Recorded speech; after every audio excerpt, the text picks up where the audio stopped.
ہمارے پاس جب لوگ آتے ہیں اور وہ داخل طریقت ہوتے ہیں تو ہم جو بنیادی چیزیں ان کو بتاتے ہیں تو ان میں سے ایک چیز یہ لازمی بتاتے ہیں کہ رزق پاک نہیں ہوگا تو باطن روشن نہیں ہوگا. یہ بنیادی بات ہے.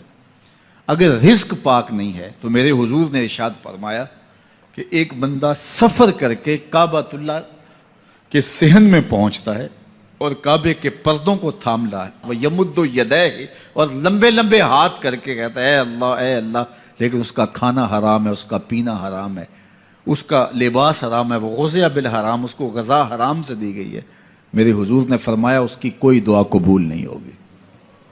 سفر کیا, جنگل پہاڑ کاٹے, سمندروں کو پاٹ کر کے آگے گیا, ہواؤں کے کلیجے چیر کے آگے بڑھا, مہینوں کی مسافتیں طے کر کے گیا اور کعبۃ اللہ کے سامنے کھڑا ہے, سین حرم میں مطاف میں کھڑا ہے, لیکن اس کا جسم حرام سے پلا ہے. اس نے جو پہنا ہے اس لباس کا تانا یا بانا حرام کا ہے, اس کو غذا حرام کی دی گئی ہے, اس نے پیا حرام کا ہے, اس نے کھایا حرام کا ہے, تو پھر اس کا یہ سارا سفر رائے گاں چلا جائے گا, اس کو کچھ نصیب نہیں ہوگا. تو سب سے پہلی شرط اس عنوان سے عقل حلال ہے. اس کے بعد پہ صدق مقال ہے کہ آپ کی زبان جھوٹ نہ بولے. جب کوئی شخص جھوٹ بولتا ہے, روحانیات تو دور کی بات ہے, اللہ کے فرشتے اس سے 1 میل دور ہٹ جاتے ہیں.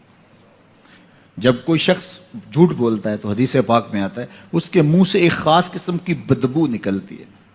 اس بدبو کو ہم نہیں سونگھ پاتے لیکن فرشتے سونگھ لیتے ہیں, چونکہ فرشتے انتہائی حساس مخلوق ہے, اور وہ جھوٹ کی وجہ سے نکلنے والی بدبو کو سونگھتے ہیں. اللہ نے حضرت امام اعظم امام ابو حنیفہ رضی اللہ تعالیٰ عنہ کو یہ بصیرت عطا کی تھی اور یہ باطنی نظر بخشی تھی کہ جب کوئی شخص وضو کرتا تھا تو اس کے وضو کے پانی سے پہچان لیتے تھے کہ یہ کس گناہ کا مجرم ہے. جب بندہ وضو کرتا ہے تو وضو سے ہاتھوں کے گناہ جھڑتے ہیں, منہ کے گناہ جھڑتے ہیں, تو وہ وضو کے پانی سے اس بات کو محسوس کرتے تھے. اللہ نے ان کو وہ بصیرت عطا کی تھی, لیکن انہوں نے اللہ کی بارگاہ میں عرض کی مالک مجھ سے یہ چیز چھین لے, یہ چیز مجھے نہیں چاہیے. لوگوں کے بارے میں جو ہے وہ ایسا گمان پھر پیدا ہوتا ہے. تو فرشتوں کو اللہ نے وہ حساس جو ہے وہ پاکیزہ وجود دیا, اور ان کی حس ایسی ہے کہ وہ بدبو جو انسان بولتا ہے اور لفظوں سے جو اثرات نکلتے ہیں وہ محسوس کرتے ہیں.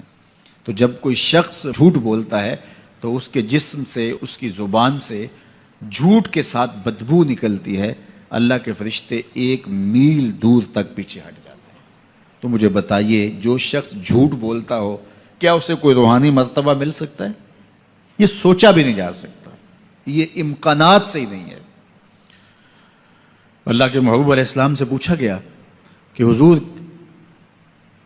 کوئی مسلمان, کوئی مومن کیا بزدل ہو سکتا ہے؟ فرمایا نہیں, وہ بہادر ہوتا ہے, لیکن ہو سکتا ہے کبھی اس سے بزدلی بھی سرزد ہو جائے. انسانی کمزوری ہے, کبھی انسان بہت طاقت میں ہوتا ہے, کبھی انسان کمزور بھی پڑ جاتا ہے. فرمایا ہو سکتا ہے کبھی اس سے ہو بھی جائے. پھر پوچھا کہ بخل کر سکتا ہے؟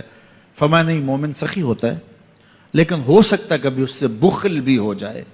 کبھی کبھی دولت اسے اچھی بھی لگنے لگ جاتی ہے, جس طرح فرمایا گیا کہ اولاد مبخلتن مجبنتن, یہ جو اولاد ہوتی ہے یہ بندے کو بخیل بھی بنا دیتی ہے اور بزدل بھی بنا دیتی ہے. جب اولاد نہیں ہوتی تو بندہ سخی بھی ہوتا ہے اور بندہ جو ہے وہ مشکل حالات میں بھی کود جاتا ہے, لیکن جب اولاد ہوتی ہے تو پھر مشکل حالات میں کودنے سے پہلے سوچتا ہے میرے بچے ہیں یتیم ہو جائیں گے.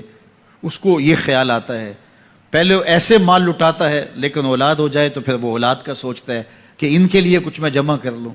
تو اولاد فرمایا میرے حضور نے کہ مبخلہ و مجبنہ, یہ بخیل بھی کر دیتی ہے اور یہ کمزور اور بزدل بھی بنا دیتی ہے.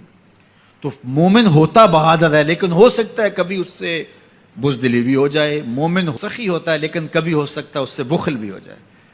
لیکن تیسرا سوال حضور سے پوچھا گیا کہ مومن جھوٹا ہو سکتا ہے؟ تو اس پہ 2 ٹوک کہا, نہیں جھوٹا نہیں ہو سکتا.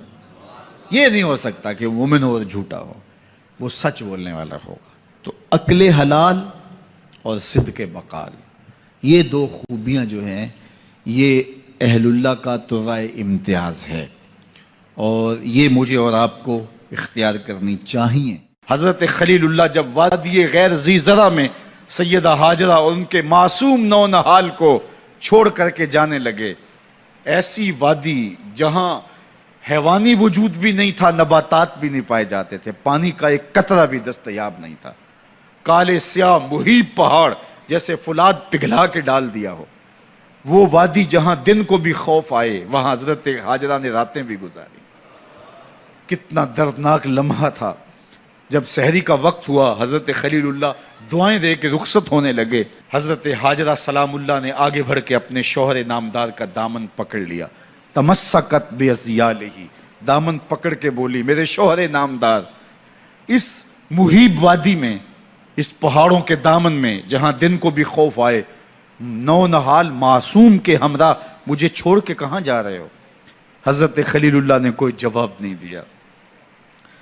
پھر قدم اٹھایا تو زوجہ نے پھر دامن پکڑا، پھر وہی سوال، پھر کوئی جواب نہیں آیا۔ تیسری مرتبہ دامن پکڑا، خلیل اللہ کی جانب سے کوئی جواب نہیں آیا، تو خاتون خود بولی، کیا اللہ کا حکم تو نہیں؟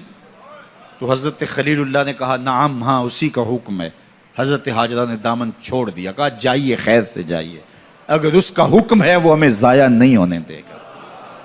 جہاں دن نہیں گزارے جا سکتے تھے، پھر اس خاتون نے وہاں راتیں بھی کاٹی۔ وہ وادی جس میں وحشت بھی قدم رکھتی تھی ڈر ڈر کے، جہاں پھرتے تھے آوارہ تھپیڑے بادے سر سر کے، جہاں پر گھاس اگتی ہے، جہاں نہ پھول کھلتے ہیں، مگر وہ سرزمین ہے آسماں بھی جھک کے ملتے ہیں۔ اپنی پاک باز بیوی اور نونہال بیٹے کو چھوڑ کے حضرت خلیل اللہ دعائیں دے کے رخصت ہو گئے۔ تھوڑا سا توشہ تھا، 2-1 دن کے بعد ختم ہو گیا۔ پھر ماں کی چھاتی سے دودھ بھی خشک ہو گیا، نونہال پیاس سے تڑپنے لگا۔ ماں تو پھر ماں ہوتی ہے، تڑپتی ہوئی ممتا کا دل بے قرار ہوا۔ ایک پتھر کے سائے میں معصوم اسماعیل علیہ السلام کو لٹایا اور پانی کی تلاش میں جبل صفا پہ چڑھی۔ اطراف میں آسمانوں کی طرف دیکھا، کہیں کوئی پرندے اڑتے دکھائی دیں اور پانی کا نشان ملے اور میں وہاں سے بیٹے کے لیے 2 بوند لے آؤں، لیکن کچھ دکھائی نہیں دیا۔ تا حد نظر پھیلا ہوا آسمان ہی آسمان ہے اور پہاڑ ہی پہاڑ نیچے دکھائی دیتے ہیں۔ پھر مروہ پہ آئیں، درمیان میں نشیبی جگہ تھی، وہاں بیٹے کا من موہنا چہرہ دکھائی نہیں دیتا تھا، دوڑ کے گزری اور جا کے صفا پہ گھوم کے دیکھا، کچھ نظر نہیں آیا۔ ادھر بھی دیکھ لیا، ادھر بھی دیکھ لیا، لیکن ماں تھی۔ پھر دوبارہ صفا پہ آئی، صفا پہ دیکھا، کچھ دکھائی نہیں دیا۔ پھر تڑپ کے مروہ پہ آئیں، وہاں پھر دیکھا، کچھ دکھائی نہیں دیا۔ پھر صفا پہ آئی، کبھی صفا پہ کبھی مروہ پہ، تڑپتی ہوئی ماں کی ممتا، بے قرار دل، ادھر پانی کی پیاس سے تڑپتا ہوا معصوم اسماعیل پتھر کی اوٹ میں، درمیان سے ماں گزرتی ہے تو بھاگ کے گزرتی ہے کہ بیٹے کا من مونا چہرہ بھی نگاہوں کے سامنے رہے۔ ذرا منظر تو دیکھو کتنا دل آویز ہے۔ اللہ اکبر، سینوں میں پتے پانی ہو جائیں، پتھر بھی ہو تو پگھل جائے اس زہرہ گداز داستان سے، لیکن اللہ پر توکل اور ماں کی بے قراریاں، کبھی صفا پہ کبھی مروہ پہ، زبان پہ شکایت نہیں ہے۔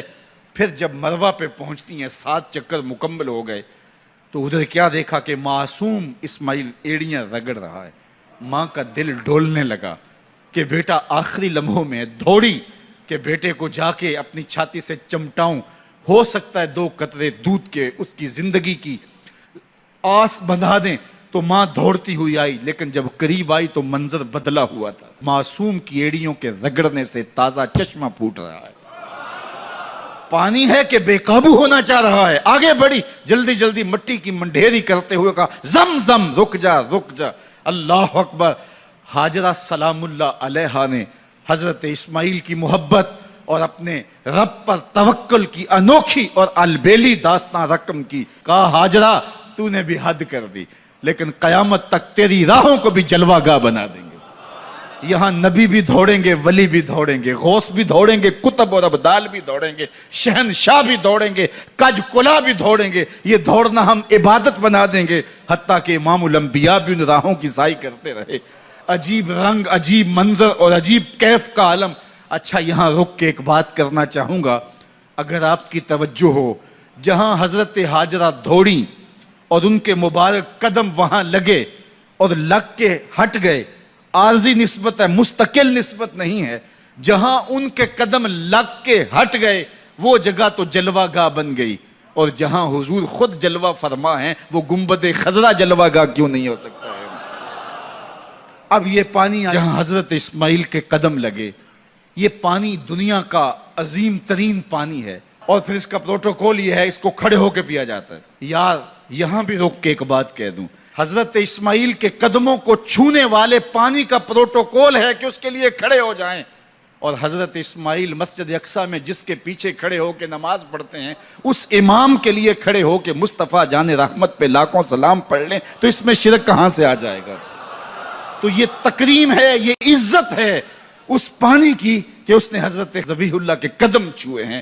تو یہ سارا حج اللہ اکبر ہمیں ہمارے ماضی سے جوڑتا ہے۔